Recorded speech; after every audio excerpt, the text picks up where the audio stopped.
The Honorable Speaker, thank you very much. I want to be very, very brief. That under the Standing Order 20A5, immediately I did write to you communicating our decision to remove the Honorable Sabina Chege as the Deputy Minority Whip. We expected you to communicate the same to the House. Mr. Speaker, on the 11th of April, when we expected that communication to come from you, you did the unexpected and opened up debate over the matter. Mr. Speaker, I protested against that decision, but of course, as the Speaker, I had to go by what you decided. After the debate, which in our view was totally uncalled for, I rose to ask you to give us a firm undertaking as to when you will make the communication. Mr. Speaker, you recall that you declined to do so. And again, I respect it. Mr. Speaker, I want to bring to the attention of this House that under Article 4, Sub-Article 2 of the Constitution of Kenya 2010, that Kenyans fought for and some died for, Kenya is a democratic multi-party state governed by the principles and values under Chapter 10 of the Constitution. One of the cardinal principles of this House, one of the cardinal duties of this House is to protect multipartyism. Mr. Speaker, this House cannot be complete without the minority side. This House, under the Constitution, can only be complete with the majority and the minority sides. And therefore, the minority coalition deserves respect. We deserve respect from everybody else. It is not the duty of the majority coalition, nor is it the duty of the Speaker to decide for us who is our whip or deputy whip. And that message must go home clear and loud, Mr. Speaker. Mr. Speaker, it is now a month. It's now a month since I did write to you. It's now a month. And therefore, that delay definitely means that our side is incapacitated.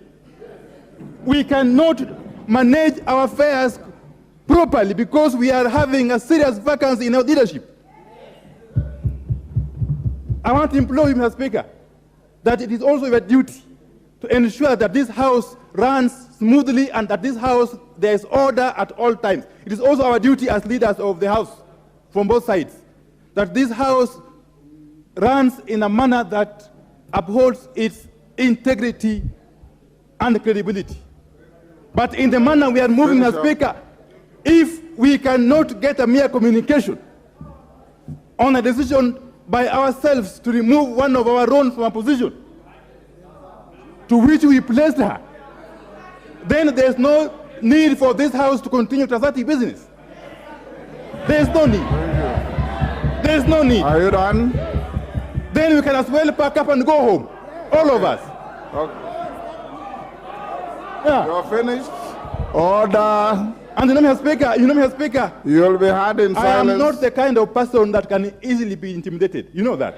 Have you finished? I can never be intimidated by any person. Never. Order. Never. Honor and I finish up. Never. Thank It you. can never happen. I want to say this, that Mr. Speaker, kindly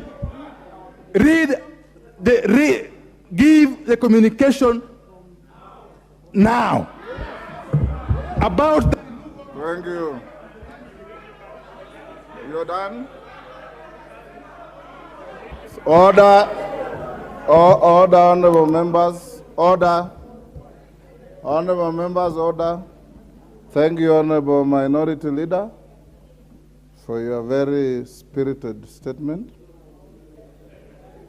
I agree with the facts, as you have said. You wrote to me, that is true. I brought the matter to the floor, that is true. I allowed the debate, that is true. I promised a ruling, that is true. That I didn't give a date for the ruling, that is also true.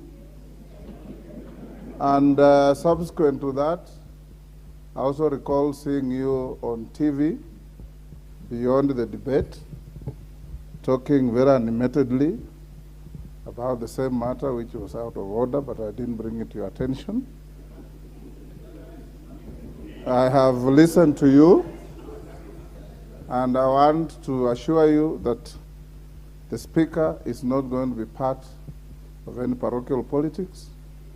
The Speaker is not going to be part of the management of any affairs of any party, but the Speaker is also enjoined in the oath he took to protect and defend the Constitution, and will do so without any fear or favor or prejudice. The ruling that you are seeking is its final stages by the team that works with Mr. Speaker, the Office of the Clerk, and it is equally true that it will be delivered, and I can assure you that I'll deliver it tomorrow, and you will get the contents and the outcome of So let's not be unnecessarily agitated. We want to have a house run with decorum. You yourself, as the leader, has confessed on the floor that you have been away for quite some time. And indeed, I asked about you and your chief whip on the floor of the House, because I would love to see vibrant debate, presence of leadership. It is you, the leaders of this House, that holds your member on the floor of the House. So I want to encourage you and your deputy, who is here more often than yourself, that we should have all of us here. And I want to encourage you, honorable members. There is a walkway out there. We have good gardens in the Parliament. We can pick it out there. Please give this House the dignity, the decorum that you carry for the people of Kenya. Because nobody out there will be impressed by you as an elected member. When you stand up and throw your arms in the air and shout at the top of your voice, you demean the very stage of this House. Honorable, and I have tremendous respect for you, and nobody will intimidate you in my presence. Yes, so don't cry about intimidations.